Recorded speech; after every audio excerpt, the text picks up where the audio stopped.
Welcome back, everybody. Thanks for joining us for the Estate Administration series. Today we have a guest on with us, Rich Yam, and I wanted to give him an opportunity to introduce himself, kind of talk about some of the things that he does at Wealthspire and how his expertise can help everybody when they're approaching estate administration. So, Rich, welcome. Thanks so much for joining us. Thanks, Eric. Happy to be here. So I joined the firm in 2018. I was a former practicing trust and estates attorney where I handled estate planning, so drafting wills and revocable trusts and different types of irrevocable trusts. Also handled a lot of estate administration and trust administration work. So I was just helping executors set up the estates and kind of administer the estates to the point of final distribution, payment of estate expenses, things like that. And in my role here at Wealthspire, I am a wealth strategist, a director of wealth strategy. So I essentially help our clients with all facets of estate planning and figuring out the best and most tax efficient ways to transfer wealth to the next generation in an efficient manner. And part of my work there is helping some clients who are dealing with, unfortunately, family members who've passed away and helping them with the estate administration side, not as an attorney, but as support role for helping them to essentially understand and break down exactly what's going on, simplify the process for them and make it not as overwhelming as it would be otherwise. So that's the way I see my role. I've worked with Eric on some of his clients' situations, so I'm happy to be here and happy to add to this excellent video series. We appreciate that. And like, Yeah. again, we're thankful that you had the ability to join us today. And I think, one of the things that you said that really struck with me right now is just that we always have to remember about the human side of what it is that we're going through. This series is really dedicated not just to the theory of estate planning, but really more like what do we actually need to do the vast majority of the time with a real estate and a real family.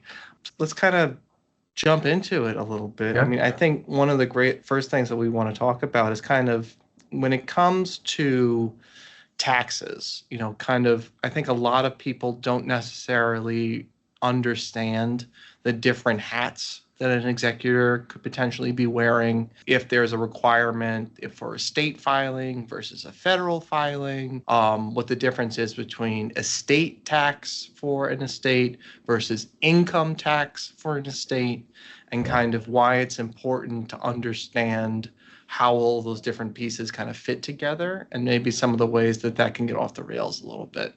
So is there anything that, you could potentially walk us through with regard to that?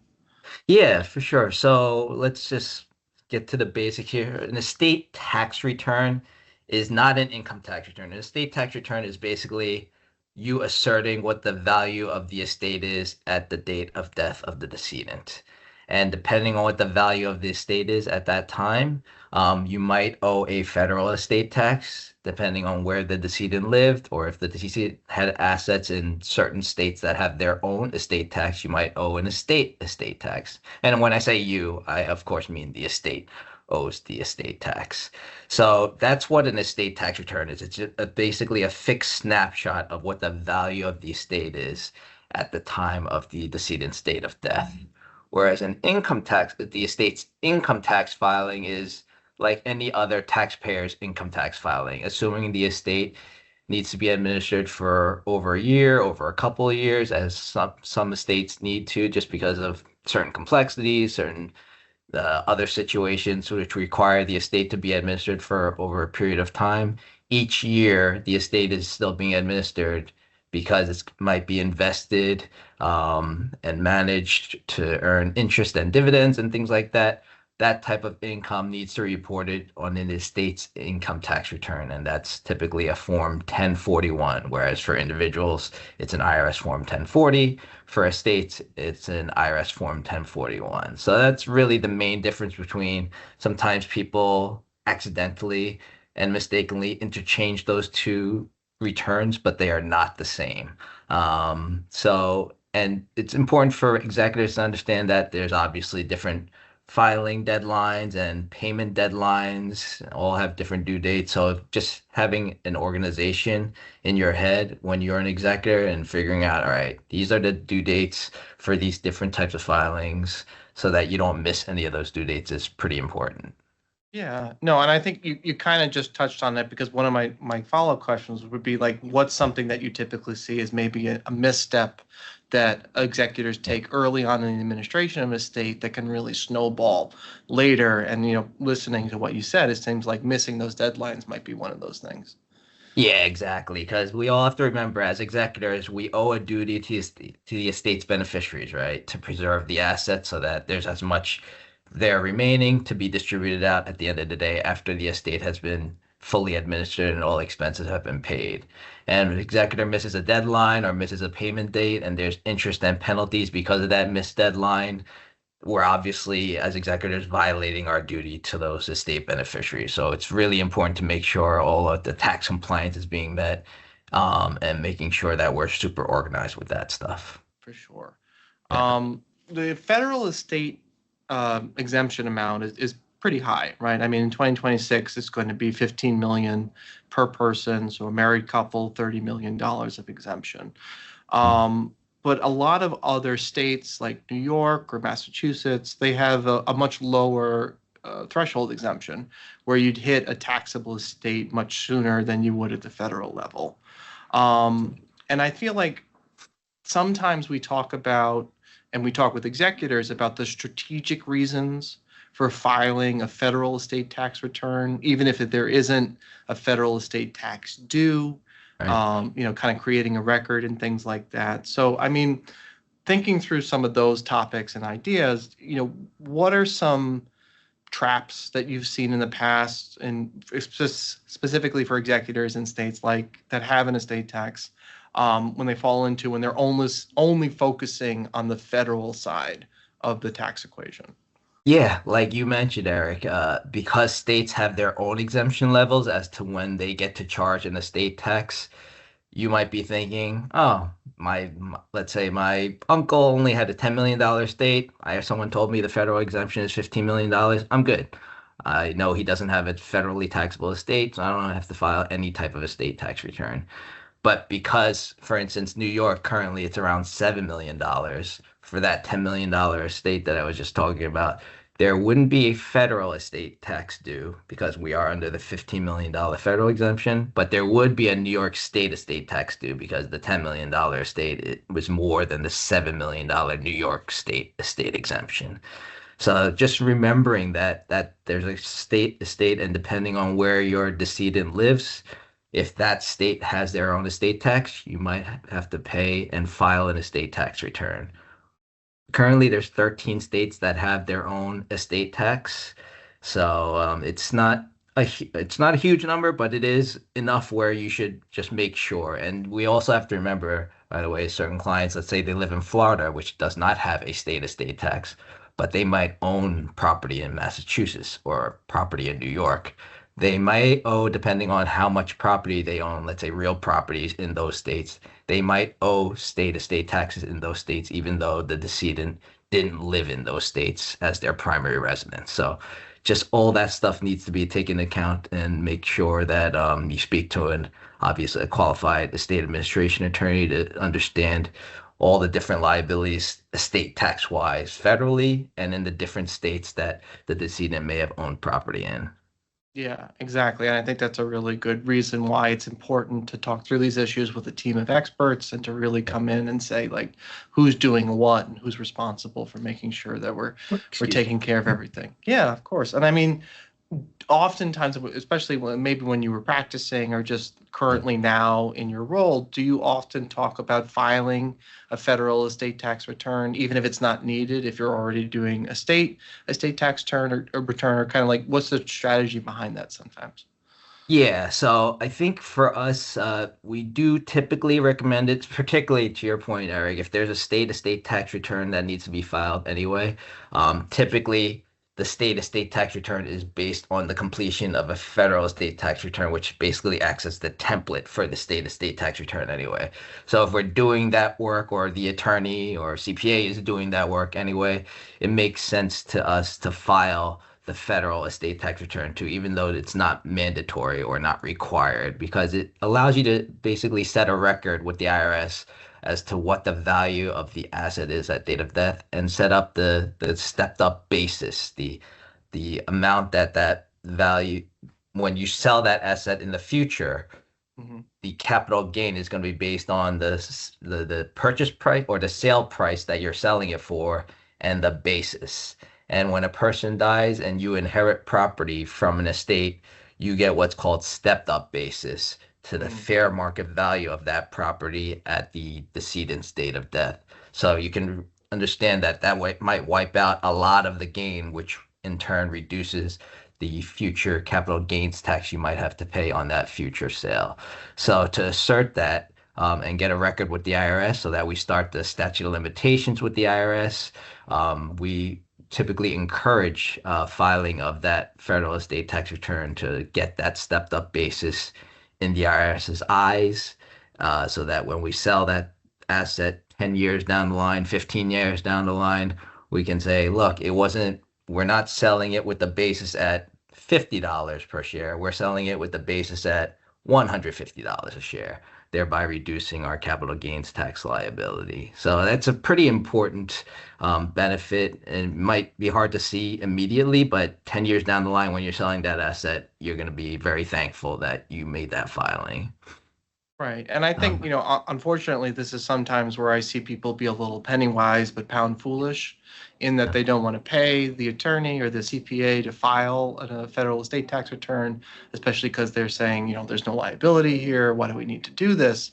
right. But I think there's also been kind of a rise, at least in articles that I've been reading about, you know, people who didn't elect portability by Yeah, filing a federal return that's right. and now potentially facing a federal estate tax issue at the second death when the spouse is passing away Yeah. because they don't have the exemption that should have been theirs at the federal level, even Yeah. at the first death. So I think there's a lot that goes into filing that isn't Yeah. necessarily just about figuring out the tax burden.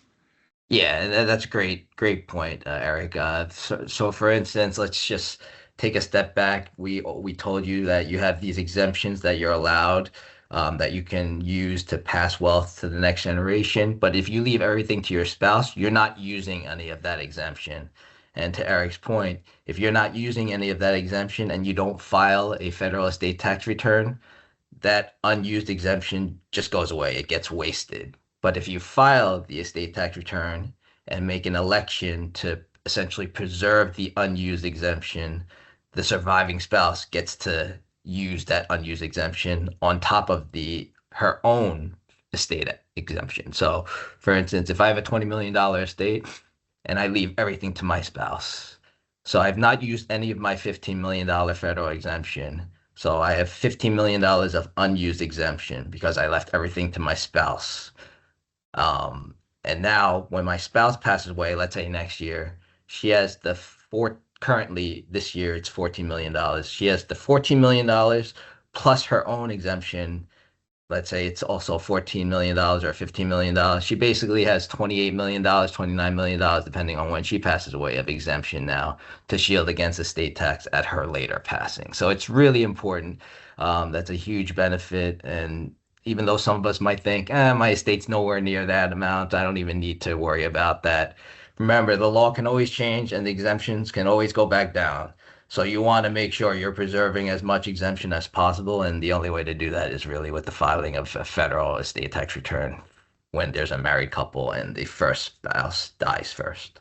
Yeah, for Yeah, sure. I think that's a great point. Kind of, moving on, but tangential to this, I think the other thing that comes up a lot is obtaining accurate valuations for yeah, property.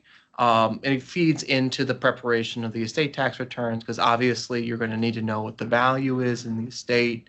Things that typically need to get a qualified appraisal might be real estate, could be a business interest if the person had art or collectibles in their estate. And I think, a lot of times people are very hesitant to, again, that penny wise, pound foolish type of thing, where they don't necessarily want to go out and really find an appraiser to give a special valuation because of the upfront cost or the complexity associated with it, and maybe rely on an insurance evaluation that's a few years old or the last time that they went through the books and records of the business and just kind of guesstimate where they should be. Um, you know, do you know when it how do you know, I guess is a great way of asking it. It's like, how do you know when an estate should bring in a qualified appraiser, or if maybe there is an alternative valuation that would be reasonable? Yeah, so the IRS does give guidance as to what types of assets require what they call a qualified appraisal, which is defined in the Internal Revenue Code.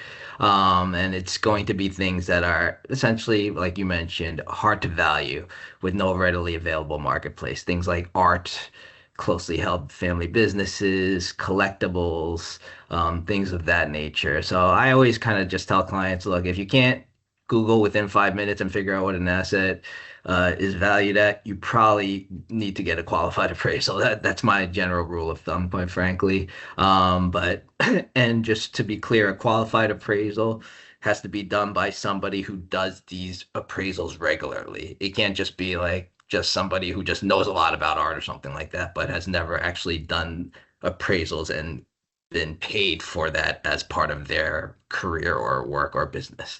So that's super important. And again, the IRS defines all that kind of stuff. But yeah, typically those are the types of assets, like we mentioned, hard to value assets with no readily available marketplace that require a professional appraiser. Right. Okay, that makes sense. And I mean, and we've been talking a little bit about some of the, hesitancy that executors might have in doing Yeah, some of these expenses, but I think it's important to remind everyone that these are all qualified expenses of the estate, right? So that's right. it's the estate that is bearing the cost, and sometimes if there is a taxable situation, state level or even federal level, there's some benefit to reducing the value of the estate and getting a little bit of a indirect discount for some of these things. So I think That's right.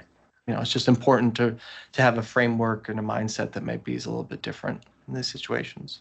That's right. Yeah, a lot of these estate expenses are generally deductible. To your point, Eric, on an estate's income tax return, or an estate tax return itself. So these are things that should be done because we all always have to remember, like I mentioned, the IRS has these rules, and if you're not following these rules, let's say you file an estate tax return, but you're just using, like Eric mentioned before, just some books and records 3 months ago or something like that. That's gonna not gonna qualify for an adequate disclosure from the IRS's perspective. And for them, they need to have enough information to confirm and verify how you arrived at the value you're arriving at. And if it's not a qualified appraisal, they're going to deem it to be an inadequate disclosure and not start any statute of limitations clock for them to be able to contest the valuation. So, again, another reason to get that qualified appraisal right from the start.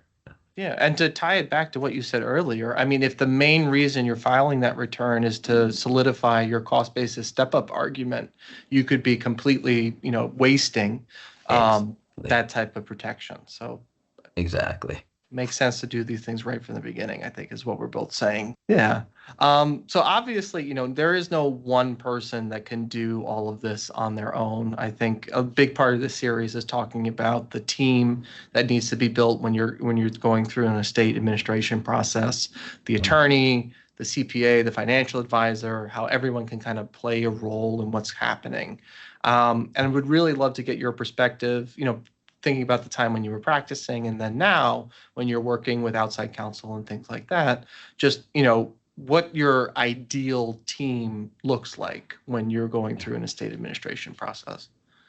Yeah, I think you just said it. Especially you need to have an experienced, knowledgeable CPA, an experienced, knowledgeable estate administration attorney. And for us, when I was practicing specifically, a wealth or financial advisor, the person who kind of knows the whole financial picture for the decedent, that person was critical because they were the ones who were able to organize all the information for the CPA, for the attorney, kind of orient everything. And obviously, they can help the executor with when the estate account is actually opened, payment of estate expenses, and the kind of keeping records of all the different disbursements, whether they were distributions to beneficiaries or payment of certain expenses, just keeping that stuff organized. Because remember, that is part of an executor's job, and a lot of executors have their own job. They have their own job that they pay their bills with. This is also a job that's very important record keeping is critical, and relying on folks like the wealth advisor can really help alleviate that burden. No, and I think I've seen that a little bit in my practice as well, kind of helping people through state administrations and things like that. It's nice to be able to shoulder some of the burden for the executor and be able to keep that ball moving forward. Because again, one of the things that we've talked about before in the series is just the amount of time that things take. And especially if you are juggling two jobs, because this is a job, Right. you don't necessarily want to be part of the reason why distributions are taking longer than they theoretically need to. There's a lot of emotion tied with estates. There's a lot of feelings when you mix together grief, loss, and money. So to the extent that we can kind of step in and be a buffer and to help people through this is a really big part of our job, I feel like. Yeah, absolutely. Yeah. Kind of thinking about and wrapping things up. I mean, just some key takeaways. It's important not to ignore taxes. It's a big part of For what sure. your responsibility is as an executor. Yeah. And there's always something that needs to be done, even if you don't think that you're necessarily in that large of an estate land or, that it doesn't apply to you. There might be some really, really good reasons to pay very close attention to the tax reporting requirements for the estate. Getting the right kind of valuations is really important. Building and leaning on your professional team is always something that the executor should do. Kind of in wrapping up, is there anything that you would add or kind of give as parting advice to the listeners and the viewers out there, I guess? Yeah, I think the main takeaway is don't expect to be an expert because none of us are professional executors, myself included, right? So you're not going to know how to do everything and you're not expected to know how to do everything, but you should feel free to ask around and vet for the help. And when I say vet, I'm talking about vetting experienced CPAs who have dealt with estate income tax returns or an estate tax return, experienced estate administration attorneys who know exactly what they do, not just the guy who kind of does all types of law, but the guy who focuses their practice on estate administration, because they're going to be able to help you with the ins and outs of the actual administration process as well as all the tax ramifications. So just making sure you're taking the time to vet the proper professionals to help to be part of that team that we were talking about earlier so that you're not doing things twice by having to fix things that maybe a less experienced CPA or attorney might have messed up. So that's my takeaway that I would like to impart to everybody. Thanks, Rich. That's really powerful and very, very Yeah, helpful. I appreciate it. And I appreciate you joining us today, for walking us sure. through this, sharing your time. Thank you. My And pleasure. everybody, we'll have another one of these coming up as soon as we can. Hope you found it enjoyable and informative. And we'll see everybody soon. All right. Thanks.